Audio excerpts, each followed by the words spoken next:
Doctor doctor please लवकर या. अरे काय म्हणतात एवढ्या रात्री? सर प्रॉब्लेम असा झालेला आहे की एक्झाम आलेली आहे आणि मुलांनी एवढं टेन्शन दिलं आता की म्हटलं आपल्याला भेटल्याशिवाय काय होणारच नाही. काहीच काळजी करू नका, या. सर एकुलता एक मुलगा आहे, परीक्षा जवळ आलेली आहे, अभ्यासाच्या नावाने बोंब आहे.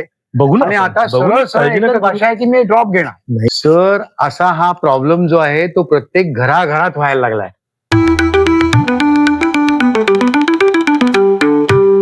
नमस्कार. सुदगिल संवाद आंबटगोड या चॅनलमध्ये आपणा सर्वांचे हार्दिक हार्दिक स्वागत. या चॅनलची निर्मितीच मुळात कल्याण डोंबिवली परिसरातील नामवंत व्यक्तींचा प्रवास आणि त्यांची वाटचाल आपणापर्यंत पोहोचवणे हा आहे. चला तर मग आजच्या या गप्पांना आपण सुरुवात करूया. आजच्या विषयाचं निराकरण करण्यासाठी आपण आत्ता आलेलो आहोत ते डॉक्टर संदीप जाधव सरांकडे. सर नमस्ते. नमस्कार. सर आमचे सर्व जे व्ह्युअर्स आहेत यांच्यासाठी आपला परिचय फार महत्वाचा आहे, तर आपला परिचय सर द्या. नमस्कार सगळ्यांनाच नमस्कार. मी doctor Sandeep Jadhav, director of Manav neuropsychiatric centre and director of child guidance clinic in Manav hospital Kalyan. आणि जवळजवळ 38 वर्ष मी प्रॅक्टिस करतोय टोटल. आणि चाइल्ड सायकॅट्री आणि ह्या विषयावरती जरा मला जास्ती थोडं सर तसं interest पाहिलं आहे. तर आमच्या ठाणे जिल्ह्यामध्ये आपल्याला ओळखत नाही असं मला वाटत नाही एकही व्यक्ती असेल, कारण आतापर्यंत तुम्ही जी 38 वर्षाची प्रदीर्घ काळामध्ये जी सेवा केली आमच्या कल्याणकरांची म्हणा किंवा ठाणे जिल्ह्याची म्हणा, ती सर्वात म्हणजे वाखाणण्यासारखी अशी सेवा आहे. आणि त्याच उद्देशाने आम्ही तुमच्याकडे सर आलेलो आहे तो एक मोठा प्रॉब्लेम घेऊन की आता समोर 10वीच्या परीक्षा आहेत, 12वीच्या परीक्षा आहेत, नीट आहे. थोडक्यात म्हणायचं म्हणजे लहान मुलांच्या आता आयुष्याचा तो प्रश्न आहे एक्झाम म्हटल्यानंतर. खरोखरीच. तर ह्या एक्झाम्स बद्दल सर जे काही टेन्शन्स येतं घरात, सगळ्यात वातावरण अगदी तंग होतो. टीव्ही बंद, केबल बंद, मोबाईल बंद, ही अगदी त्यांच्यावर काय म्हणतात ते बंबार्डिंग होते. नाही करायचं, ते नाही करायचं. तर सर या संदर्भामध्ये आम्हाला आपल्याकडनं बरीचशी माहिती हवी आणि ह्याच्यावर सोल्युशन हवे. तर तुम्ही सर या सगळ्या गोष्टींकडे एक्झाम या दृष्टीने काय पाहता? नाही, खरोखरीच महत्वाचं आहे, कारण आता ही SSC ची पण परीक्षा येईल काही दिवसांनी, 12वीची परीक्षा असेल.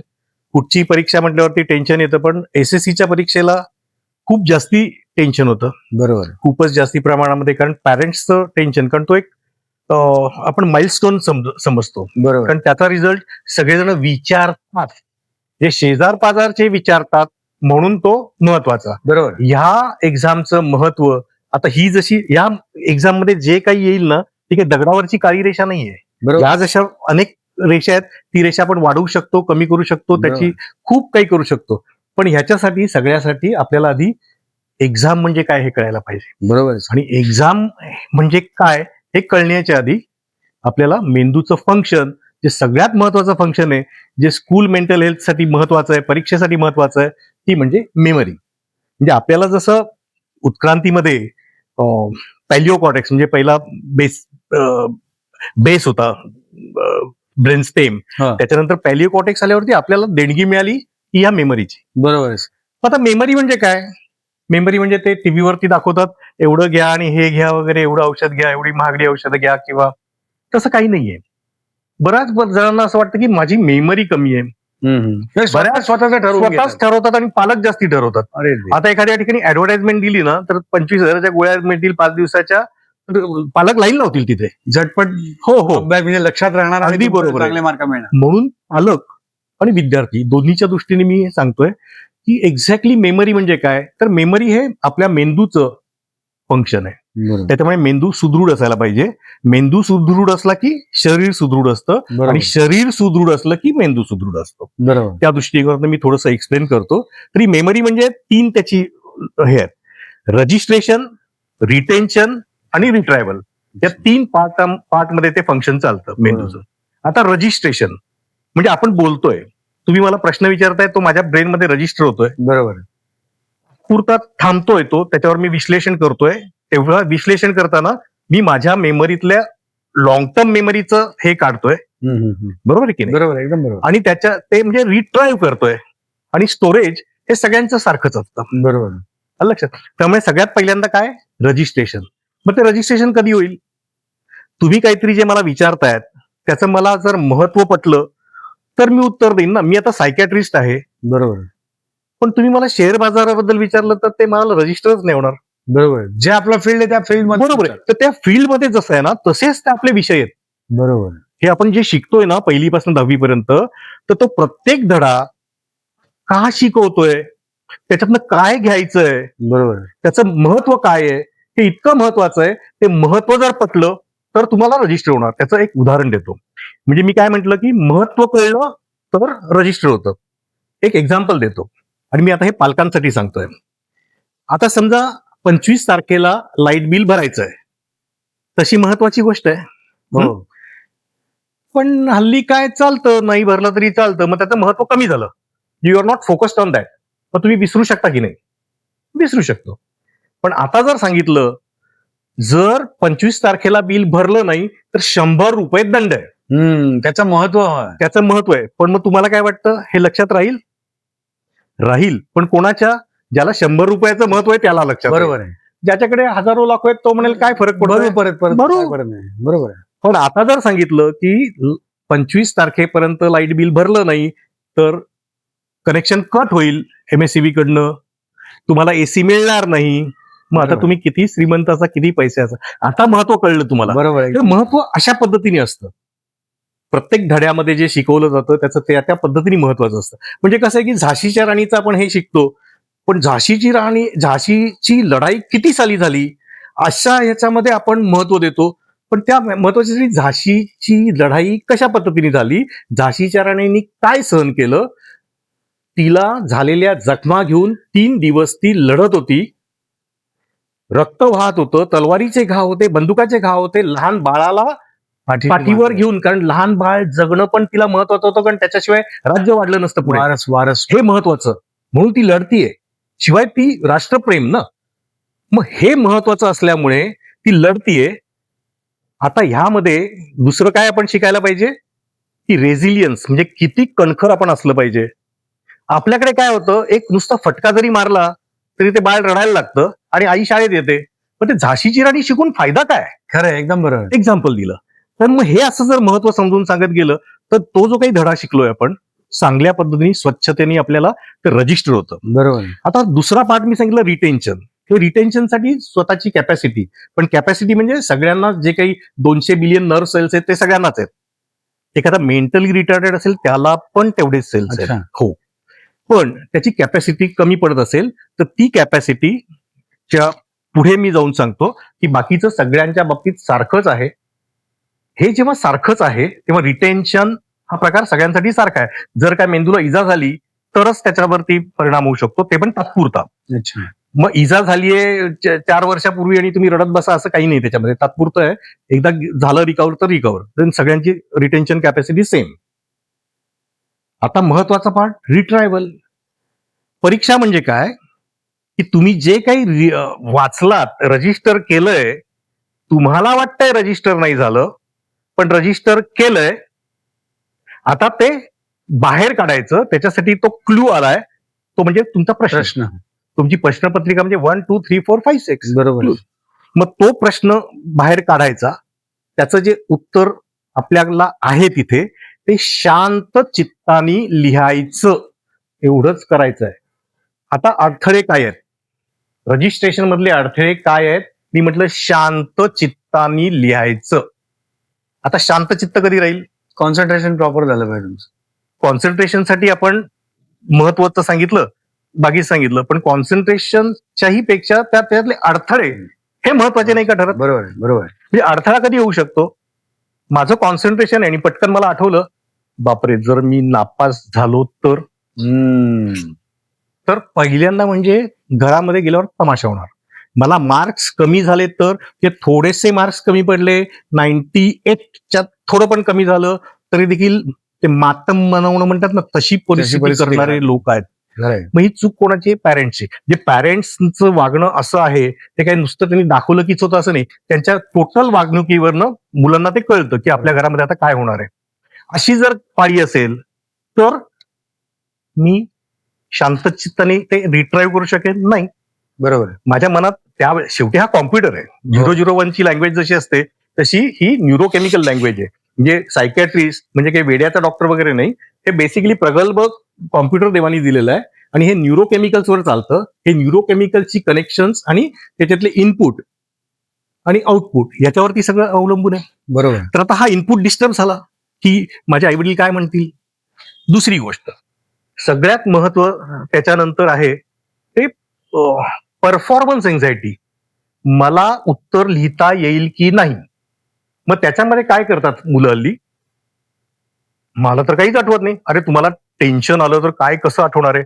आपण एवढे प्रोफेशनल एवढ्या वर जेव्हा बरोबर. पोहोचतो तेव्हा पण एखादा प्रश्न मीटिंगच्या आधी भीती वाटतेच की नाही. वाटतेच प्रश्न नाही. म्हणजे ती IAS ची एक्झाम असो किंवा कुठची एक्झाम असो, एक्झामच्या आधी थोडीशी भीती, पण तुमच्या पर्सनॅलिटीवरती अवलंबून असतं. तुमच्या आई वडिलांकडनं तुम्ही काय घेतलं याच्यावर अवलंबून असतं. तुमची पर्सनॅलिटी, तुमचे इमोशनल स्टॅबिलिटी ही आई वडिलांकडनं ट्रान्सलेट झालेली असते. बरोबर. तर त्या पद्धतीने तुम्ही जर बोल्डली ते प्रॉब्लेम सॉल्व्ह केलात की ते होऊ शकतं. तर तसं जर नाही झालं तर परफॉर्मन्स एन्झायटी येते. मला काही करता येणार नाही, मी नापासच होणार आहे. मग नापासाचा शिक्का लागण्याच्या ऐवजी मी यावेळेस परीक्षाच देत नाही. गॅप मी यावेळेस गॅप घेतो आणि पुढच्या वेळेस हे गॅप घेणं प्रकरण ते आई वडिलांकडनं नकळत अशा पद्धतीने घुसतं. पण सर मला असं वाटतं ह्या सगळ्यामध्ये असं वाटतं की आपल्या सभोवताली जी काय संस्कार आहे किंवा इतर जे काही व्यक्ती आहेत त्यांच्या दबावामुळे पॅरेंट्स पण त्याच्यावर फोर्स करतात की बाबा तुला एवढे टक्के मिळालेच पाहिजे. अगदी बरोबर बोललात आपण. हे का महत्वाचं आहे, कारण जसं आता सोशल मीडिया वाढला, हो म्हणजे तुम्ही कुठचाही आला तर हे मिळालं की नाही, ते किती मिळालं हो त्याच्यावर सगळं अवलंबून आहे. बरोबर आहे. पण नापास झाल्यावर कोण ठेंगा दाखवणार आहे, उलटा ठेंगा दाखवतो. हो ते होऊ नये ही सगळ्यांची इच्छा असते. म्हणजे त्याच्यातनं तो काय करणार आहे, ती एक जस्ट एक एक्झाम आहे. ती दिल्याच्या नंतर तो 11वीला ऍडमिशन घेणार आहे. 12वी पर्यंत तो जर फोकस झाला, एखादा चांगला सब्जेक्ट मिळाला तर तो नक्कीच हे करू शकणार आहे. बरोबर. ह्या गोष्टीचा विचार न करता त्याचा प्रभाव वाढतो. तर सोशल मीडियामुळे जे काही आता सध्याची तर धुमाकूळ आहे त्याचे वाईट इफेक्ट मध्ये हे एक आहे की जे काही असतं ते पटकन व्हायरल होऊन जातं. अरे हा फेल झाला. आणि मग ती चार चौकामध्ये नाचक्की वाटायला लागते. मी त्या मुलाला मग तर नाचक्की वाटते का वाटते, पॅरेंट्सला पण वाटते. ही नाचक्की का वाटते त्याच्यावर मी येतोय. कारण पॅरेंट्सचं फ्रस्ट्रेशन टॉलरन्स कमी असतं. की पॅरेंट्सच हे फ्रस्ट्रेट होऊन जातात की माझा मूल नापास झालं, मी काय सांगू, हे तो टॉलरेट नाही करू शकत. त्यामुळे त्याचं जे वागणं असतं, पण हे काय फक्त एक्झामच्या बाबतीत नसतं. क्यू लागलाय त्या याला काय म्हणतो आपण टोलला, तर बऱ्याच वेळेला होतं मागचा पॅ पॅ करून वाजवतो. म्हणजे त्याला ती थांबलेली ते टॉलरेट होत नाही. हो. सो ही गेट फ्रस्ट्रेटेड. हो. तो वाजवतो. पुढचा काय करतो, तो बाहेर येतो. काय रे क्यों बजा रहा है भाई. क्यू बजा रहा है. म्हणजे त्याचा पण टॉलरन्स नाही. तो जे वाजवतो ते टॉलरेट करण्याचा त्याच्यात कॅपॅसिटी नाही. हे सगळं असं चाललंय. बरोबर त्यामुळे टॉलरन्स कमी पडतो आई वडिलांचा. बरोबर. तो जर त्यांनी वाढवला तर त्यांची मुलं छानपैकी वाढतील, त्यांची मुलं चांगल्यापैकी एक्झाम देतील, त्यांच्या मुलांना कधीच परफॉर्मन्स एन्झायटी तेवढी त्रास देणार नाही. पण याच्याबरोबर सर मला असंही वाटतं की आपण म्हणजे पालकांच्या बाबतीत विषय चाललाय म्हणून सांगतो की पालक लास्ट स्टेपला अगदी या सगळ्या गोष्टी करायला जातात. पण सुरुवातीपासून मुलांच्या विश्वासात घेतलं, मुलांची चर्चा केली, अभ्यासाबद्दल जर का जसं आपले पालक करायचे बरोबर की शिक्षकांना जाऊन भेटायचे, बाबा बरोबर. कसा काय अभ्यास चाललाय, बरोबर. काय चाललाय, असं थोडंसं जर पहिलेपासून जर लक्ष घातलं तर मला वाटतं ही लास्ट मुवमेंटला जी वेळ येते की पालकही गडबडतात. मग ते मुलं सगळे बघतात अरे घरामधल्या लोकांच्या माझ्याकडनं खूप मोठ्या अपेक्षा आहेत, मग त्या मी पूर्ण करील नाही करील. आणि बरोबर आहे. त्यातून सर आता असं झालेलं आहे की म्हणजे आमच्या याला 4ची फॅशन होती. 4ची फॅशन म्हणजे भावंड आम्ही 4 जण, ओके. आता 1ची फॅशन आहे. त्यामुळे हो, असं बरोबर होतं आहे. की त्याला लास्ट मोमेंटला सगळं दिलं जातं. सगळं आलं. हे घे, हे घे. तो कन्फ्युज होतो, मी हे गाईड वाचू, हे अपेक्षित वाचू, काय करू तरी काय काय. आणि मग काही नको त्या गोष्टी घडतात. बरोबर आहे, अगदी बरोबर आहे.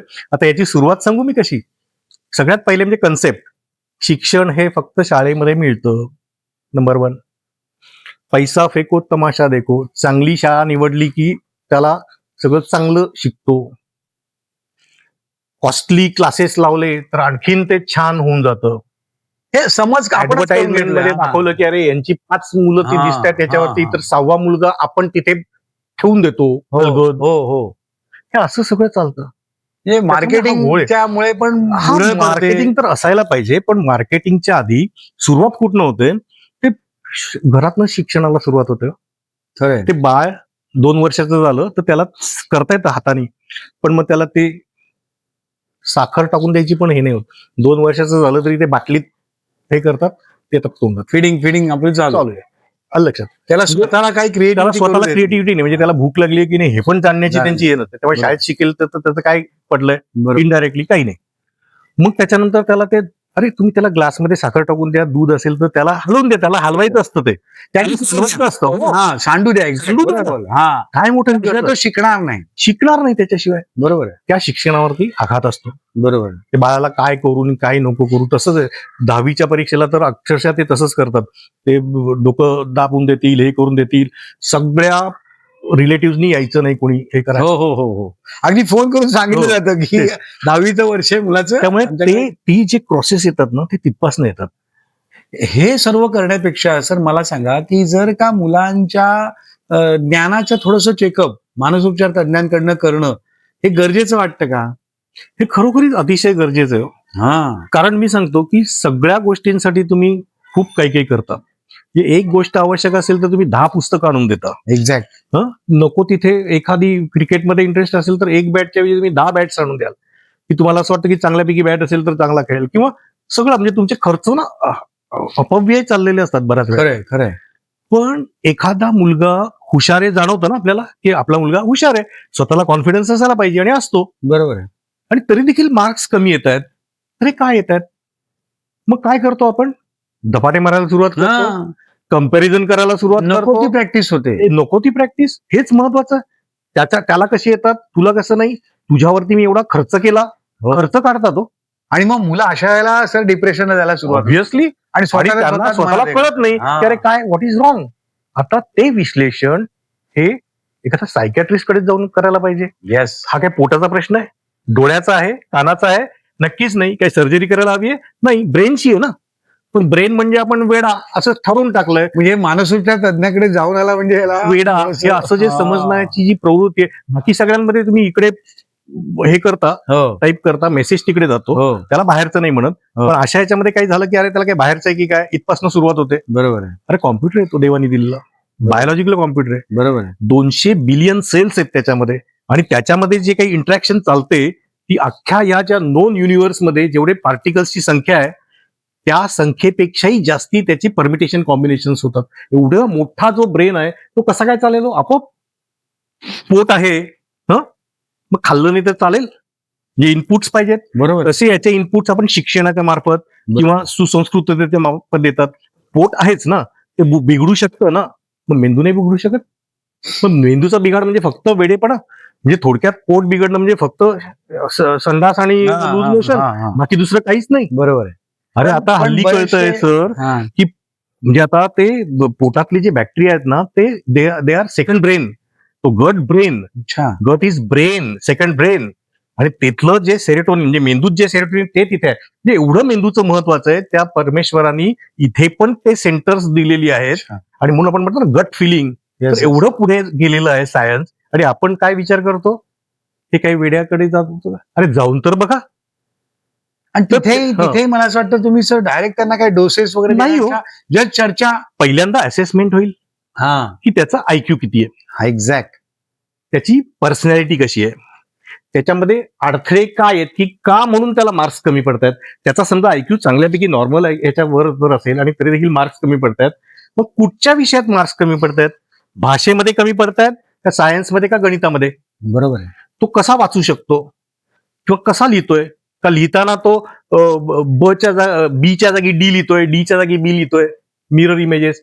म्हणजे याचा अर्थ डिस्लेक्झिया आहे का, लर्निंग डिसऑर्डर आहे का? आपल्याला कळत पण नाही की छोटीशी चूक आपण म्हणतो मारतो त्याला की नीटली मिस्टेक्स नको करू.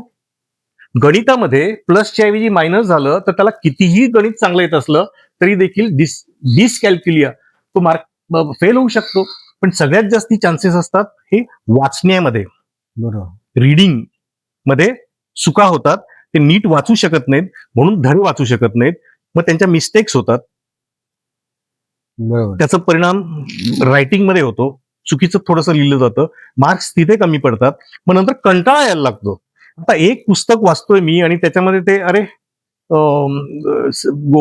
गोपाली सीता इज गोपाल सिस्टर, ते झालं अरे परत कोण आहे सीता, म्हणजे मागे जातोय तुम्ही, कन्फ्युजन होत आहे. कन्फ्युजन वाढत. रिडिंगच्या प्रॉब्लेममुळे होत आहे. बरोबर. मग हे रिडिंगचा प्रॉब्लेम काय होत आहे, जे whether it is dyslexia, whether it is dyscalculia, whether it is dysgraphia, हे प्रकार आम्ही असेस करू ना, काय चुकीचं आहे त्याच्यामध्ये. म्हणजे एखादा मुलगा खूप काही अभ्यास करतो आणि परीक्षेला गेल्यानंतर तो म्हणतोय ब्लँक झालं. ब्लँक झालो, पण त्याच्या आधी हे जर असेल त्याला, हा. तर आपण असेस करू शकतो. गव्हर्नमेंटनी त्याच्यासाठी लर्निंग डिसऑर्डरचे पर्सेंटेज, बरं बऱ्याच वेळेला इव्हन शिक्षकांना वाटतं की अरे हे रिझर्वेशन टाईप काहीतरी हा मागतोय, मुलांना वाटतं की अरे माझ्यासाठी रीडर मिळेल, असं काहीच नाहीये.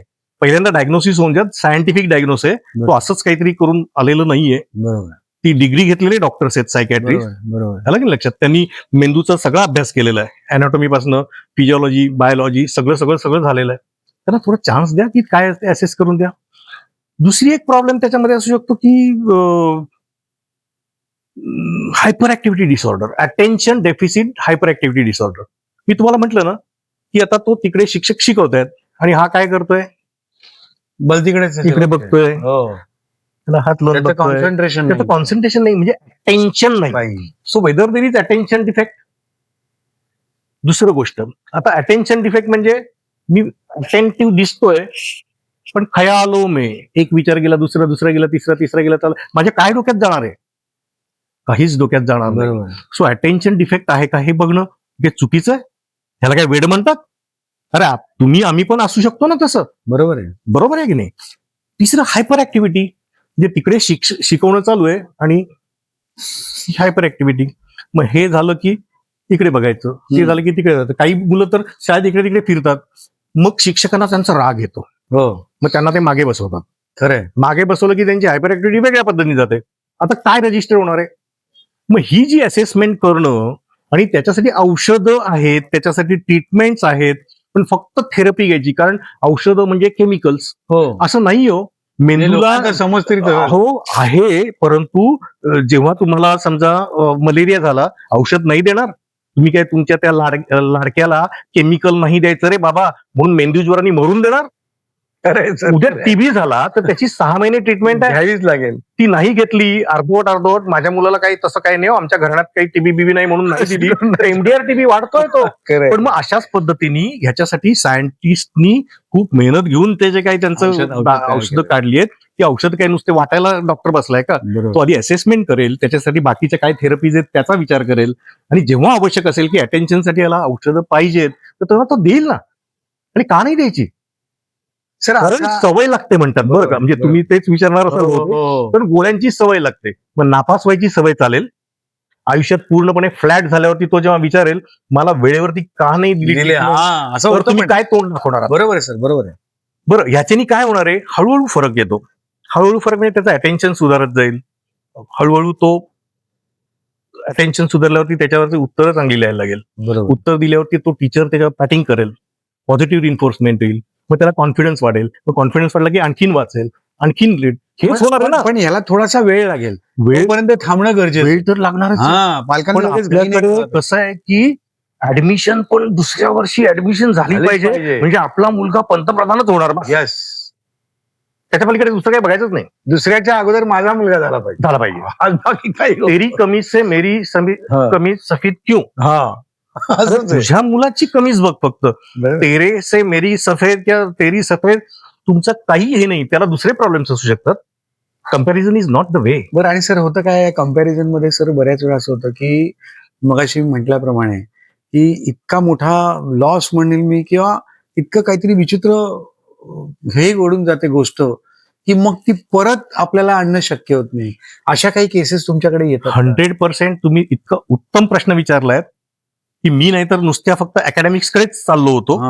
सगळ्यात मला विचारायचंय की मला सांगा, एक सायंटिफिक स्टडी आम्ही केला होता, ते सांगतो. मी साधारणपणे नायर हॉस्पिटलमधनं 89ला MD पास केलं, कल्याणला आलो, आणि साधारणपणे 92 आठवते मला, 92-93च्या सुमारास माझ्या टीचरनी सांगितलं, संदीप आपके यहाँ तेव्हा ते उल्हासनगरमध्ये ते रिंकू पाटीलचा खून झाला हा होता. हा हा तुम्हारे यहाँ स्पेशल होम में कोई बच्चे हैं, तो यू गो, देखो आप क्या है, क्या प्रॉब्लेम है, स्टडी होता है रहेगा तो. तर मी बघितलं 4 मुलं होती अच्छा. की जे 15 वर्षाच्या आधी त्यांनी खून केलाय. Oh my God.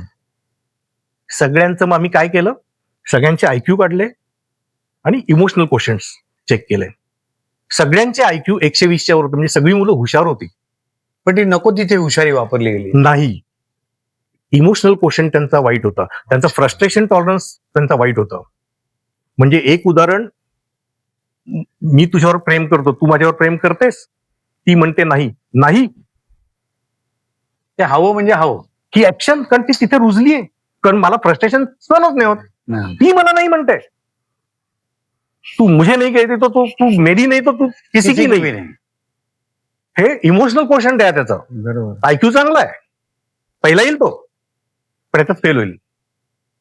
दुसरं, पटवर्धन केसमध्ये तू माझ्याशी लग्न करशील, मी नाही लग्न करणार, माझ्याशी लग्न नाही करणार, ऍसिड फेकला, विद्रूप करून टाकलं आणि गेली होती त्याच्यामध्ये. ही जी ऍक्शन आहे, ही फ्रस्ट्रेशन, तू नाही म्हणण्याचं जे उत्तर मग मी टॉलरेट करू शकत नाहीये, ते येतं कुठनं, पालकांकडनं. आयक्यू एखाद वेळेस थोडा जेनेटिक, म्हणजे नेचरकडनं आणि नर्चरिंग मधनं होऊ शकेल. नेचरकडनं आलेलं आहे, नर्चरिंग मध्ये चांगले क्लासेस लावले, चांगलं अटेन्शन आहे, चांगलं आपण त्याला हे केलं, झालं काम. पण हे इमोशनल क्वेश्चन पूर्णपणे रोल मॉडेलिंग वरती आहे. वडील घरी येतात आणि कटकट करतात, मी ह्याच्यावरती एवढा खर्च केला तरी देखील याला एवढे कमी मार्क्स का, म्हणजे मी एवढा खर्च केला, तो खर्च झाला त्याचं फ्रस्ट्रेशन, त्याला कमी मार्क्स येतात त्याचं फ्रस्ट्रेशन. ते फ्रस्ट्रेशन काढायचं कसं, भांडून, अग्रेशन. बरोबर. मग ते aggression may turn toward self, patient may go in depression और ही मे अदर्स. गांधीजींनी स्वतःवर अत्याचार, म्हणजे स्वतःवर हे केलं की नाही होते, मी नाही जेवणार, इथे नाही होते, so it is frustration may turn, aggression may turn toward self और अगेन्स्ट. हा मुद्दा या पालकांकडनंच येतो. पालकांचं जर टॉलरन्स चांगला असेल तर हा मुद्दा डेफिनेटली येतो. तर मला म्हणायचंय की तुमचा मुलगा पहिला येणं महत्वाचं आहे का त्यांनी खून न करावं महत्वाचं आहे? तुमचा मुलगा पहिला येणं महत्वाचं आहे का प्रेमामध्ये फेल झाल्यामुळे वरनं उडी मारलं तर चालणार आहे तुम्हाला? तुमचा मुलगा पहिला येणं महत्वाचं आहे का फ्रस्ट्रेशन टॉलरन्स नाही त्याला सहन होत, म्हणजे ओरल टेंडन्सी येतात, त्याला त्रास होतो, ते फ्रस्ट्रेशन टॉलरेट नाही करत, नंतर व्यसन. हा, सगळ्या व्यसन. हे कुठलं आहे ते व्यसन? हे डायरेक्टली, कारण प्री फ्रंटल कॉर्टेक्स म्हणजे तिथे थोडासा आनंद मिळाला ना, मित्र भेटल्याचा आनंद मिळाला तरी तिथेच तो रजिस्टर होणार. बरोबर. प्रेयसी भेटल्याचा आनंद तिथेच रजिस्टर होणार. आणि फ्रस्ट्रेशन आल्यावरती ते सॉल्व्ह होण्यासाठी जो काही त्या ड्रग्सचा आनंद तो पण इथे मिळणार, तो मिळायला पाहिजे. त्याच्यासाठी तो परत तसंच बिहेवियर करायला लागतो, त्याला सपोर्ट मिळतो एन्व्हायरमेंटचा, अवेलेबिलिटी, आणि म्हणजे त्यानुसार म्हणून मी ते ड्रग्सचं पण हे सांगितलं. बरोबर. तर तुमचा मुलगा पहिला यायला पाहिजे, सगळ्यात ड्रग्स घेतलेला चालेल. सगळ्यात महत्वाचं म्हणजे जो मुलगा असेल, मुलगी असेल, तो चांगला सक्सेसफुल झाला पाहिजे. पर्सनॅलिटी चांगली व्हायला पाहिजे. एक्झॅक्ट. आणि success is not return on 10th पेपरवर नाहीये. एसएससीला फेल होणाऱ्या लिस्ट मध्ये मोठी मोठी नाव आहेत. गांधीजींचं नाव आहे, इंदिरा गांधींचं नाव आहे, आईन्स्टाईनचं नाव आहे. हे पालकांनी लक्षात घेतलं हा प्रश्नच नाही, कारण तो एक माइलस्टोन आहे, मान्य आहे. पण मग तो पास होत असेल तर त्याला आणखीन सपोर्ट देऊन आणखीन पुढे न्या. तो आणखीन पुढे जात असेल तर त्याला त्या पद्धतीचा सपोर्ट देऊन आणखीन पुढे न्या. आणि विद्यार्थ्यांना माझं तेच म्हणणं आहे की अशा पद्धतीने तुम्ही पुढे गेलात तर तुम्हाला त्या परीक्षेची भीती पण वाटणार नाही. अशाच आपण पुढील भागात भरपूर गप्पा मारायच्या आहेत. तोपर्यंत धन्यवाद.